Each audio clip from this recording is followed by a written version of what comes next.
How did Starbucks convince millions of people around the world to pay premium prices for a drink that many countries had already been making for generations? Coffee was never rare.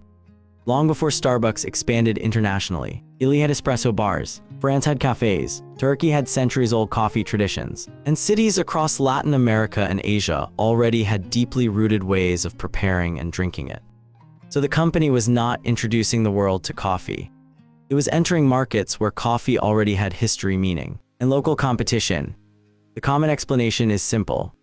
Starbucks succeeded because it offered better coffee, built a recognizable brand, and opened stores faster than its rivals.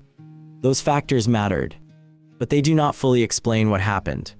Great coffee alone does not create a global habit. If product quality were the main reason, independent cafes with skilled roasters and stronger local traditions should have been able to defend their markets more easily.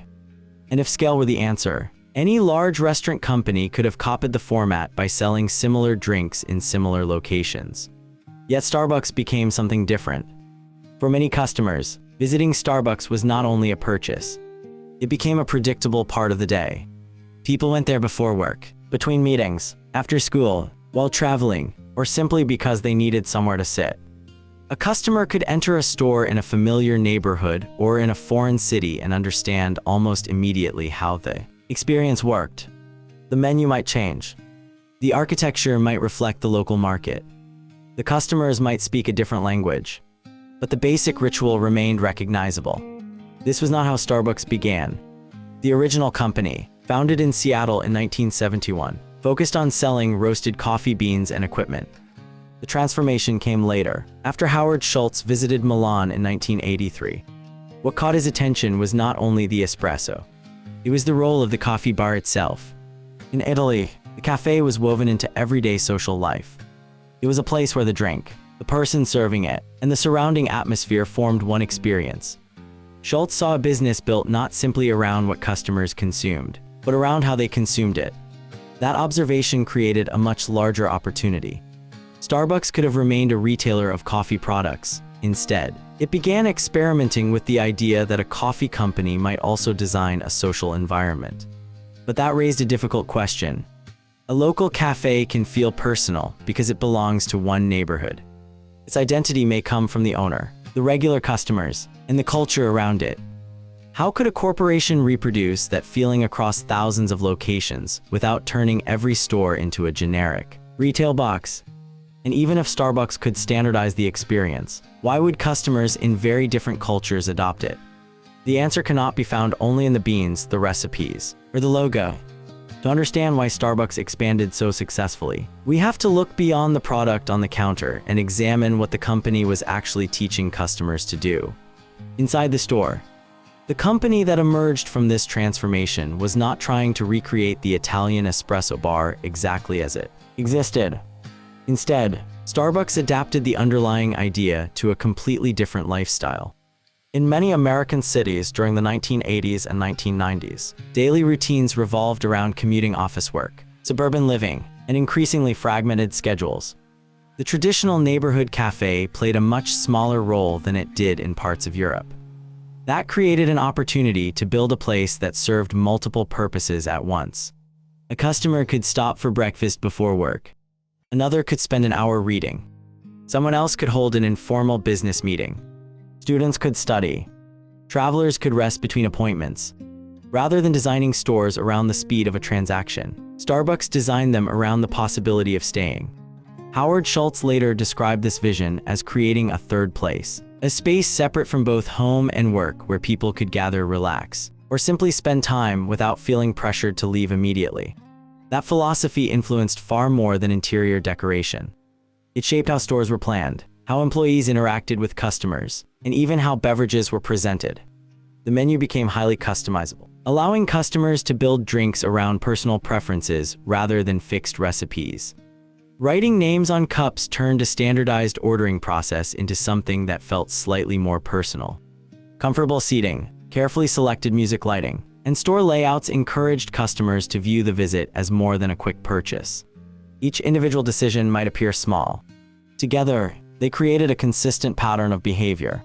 Starbucks was also careful not to make every location identical. The company established global standards for service quality, beverage preparation, and brand identity, but many stores incorporated local architecture, artwork, and neighborhood characteristics. A Starbucks in Tokyo, Shanghai, London, or Mexico City could reflect elements of its surrounding culture while remaining immediately recognizable as part of the same brand. This balance proved important. Complete standardization often removes local character. Complete localization weakens brand consistency. Starbucks attempted to operate between those extremes. The approach extended beyond physical stores.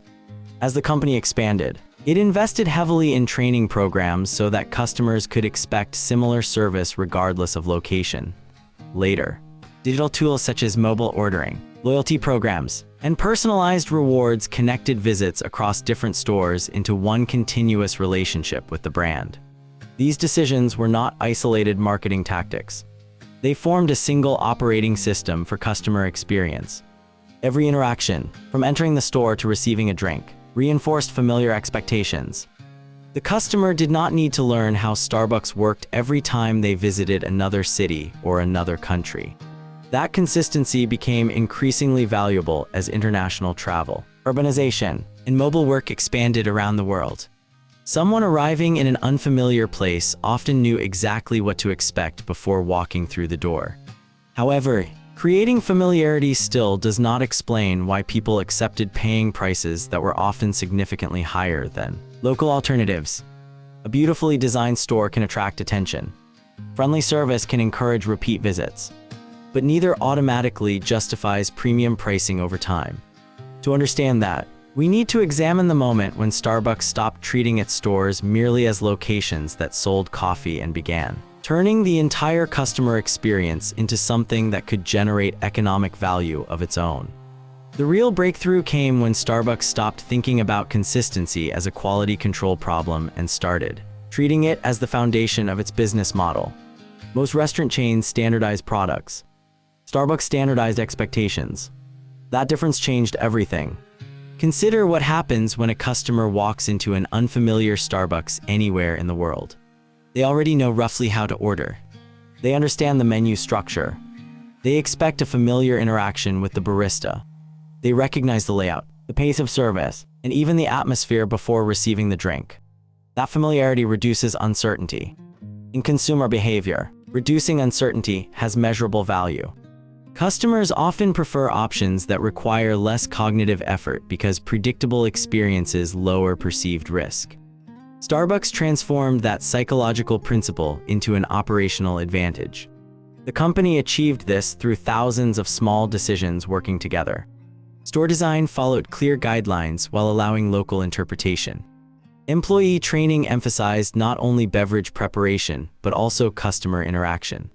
Products were customizable without making the ordering process feel entirely unfamiliar. Music, lighting, furniture, and visual identity created recognizable signals that customers could interpret almost instinctively. None of these elements generated a competitive advantage on their own. Together, they formed a system. Importantly, Starbucks did not insist that every store look identical. Many locations incorporated local materials, regional artwork, neighborhood history, and architectural styles. Across Asia, for example, Starbucks has deliberately collaborated with local artists and designers so that stores reflect their communities while remaining unmistakably part of the same global brand. The company standardized the experience rather than the appearance. That distinction made international expansion far more effective. As the physical network grew, digital technology strengthened the same system. The Starbucks Rewards program connected purchases across locations into one customer relationship. Mobile ordering reduced waiting time while preserving familiarity. Payment rewards, personalization, and ordering became parts of one continuous experience instead of isolated transactions. The strategy became increasingly visible in the company's own long-term planning. Starbucks described its reinvention strategy as combining operational improvements with deeper customer connection through stores, digital platforms, and partner experience rather than relying only on product innovation. The scale of the network demonstrates how successfully that approach expanded. Today, Starbucks operates more than 40,000 stores across dozens of countries and territories. Yet customers generally expect the same fundamental experience regardless of where they enter. That level of consistency is difficult to achieve. It is even more difficult to maintain while adapting to local cultures. However, one question still remains. Consistency explains why customers trust Starbucks. It does not fully explain why they willingly pay significantly more than many local cafes offering excellent coffee. After all, roasted coffee beans are widely available. Espresso machines can be purchased by competitors. Comfortable chairs, pleasant music, and attractive interiors can also be copied. If all of these visible features are reproducible, why has Starbucks continued to command premium prices in market after market? The answer begins to emerge when we stop looking at each individual element separately and instead examine what customers are actually buying when they choose Starbucks over another cup of coffee. The assumption that Starbucks charges more because it serves better coffee sounds reasonable at first. But the evidence points somewhere more interesting. If superior coffee alone justified premium pricing, then independent specialty cafes should consistently outperform Starbucks. In many cities, they roast exceptional beans, employ highly trained baristas, and often receive higher ratings from coffee enthusiasts. Yet Starbucks continues to attract an enormous customer base across very different markets. The difference is that Starbucks is not asking customers to evaluate only the beverage. It is asking them to evaluate the entire experience surrounding the beverage. Think about everything that happens before the first sip.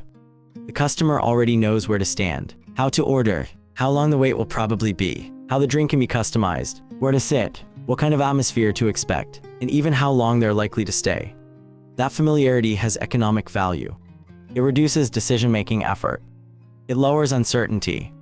It creates confidence that the experience will be broadly similar whether someone is in New York, Singapore, London, or Seoul. In other words, Starbucks is not simply distributing coffee through stores. It is distributing a predictable environment in which coffee is consumed.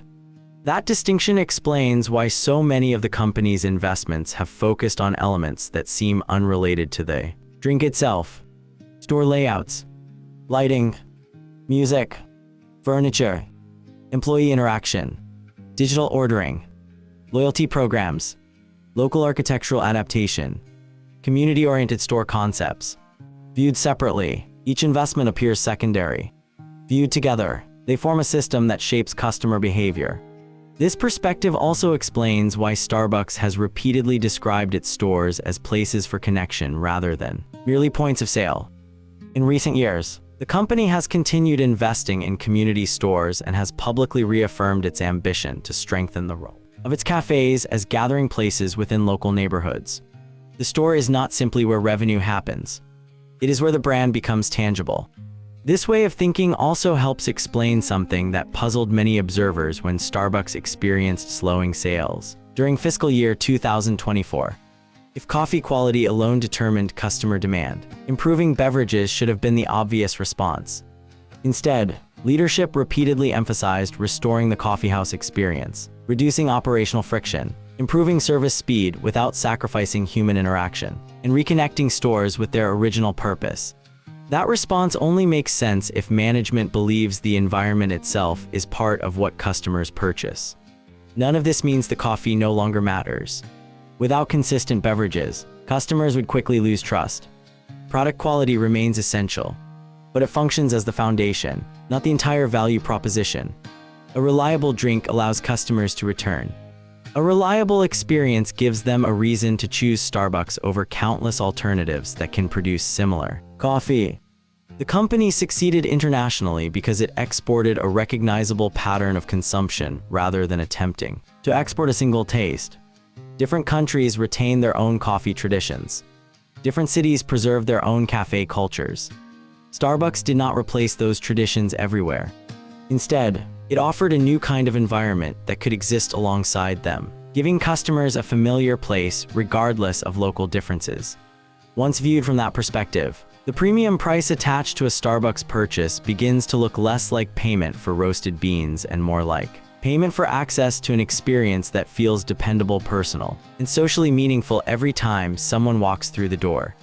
Seen from this perspective, Starbucks did not become one of the world's most recognizable coffee brands simply because it perfected coffee. It became successful because it changed what customers believed they were buying. A cup of coffee is consumed in minutes. An experience begins before the order is placed and often continues long after the last sip.